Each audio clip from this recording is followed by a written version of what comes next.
अमरावती जिल्ह्याच्या धारणी बिजुधावडी मार्गे, हरिसाल चिखली मार्गे, अकोला जिल्ह्यातील अकोट येथे जाणारा महामार्ग हा जंगल पहाड भागातून खोंगडा फाट्यावरून दोन वेगवेगळ्या मार्गे परसापूर व अकोट असा 90 किलोमीटरचा प्रवास करत जावे लागते.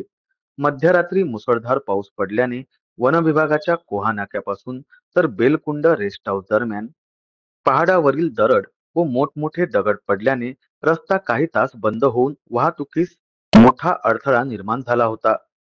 त्यामुळं त्या रस्त्यावरील एसटी महामंडळाची बस यासह खासगी वाहने यांचा प्रवास थांबला.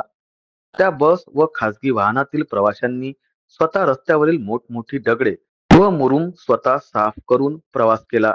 त्यामुळे नागरिकांनो सावधान, या रस्त्याने प्रवास करायचा असेल तर खात्री करूनच प्रवास करावा.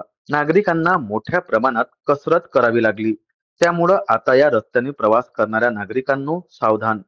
कधीही दरड कोसळून रस्ता बंद होण्याची शक्यता असल्याने या मार्गाने प्रवास करताना रस्ता मोकळा आहे किंवा नाही याबाबत खात्री करूनच प्रवास करण्याचा संदेश अडकलेल्या प्रवाशांनी इतर प्रवाशांना दिला आहे.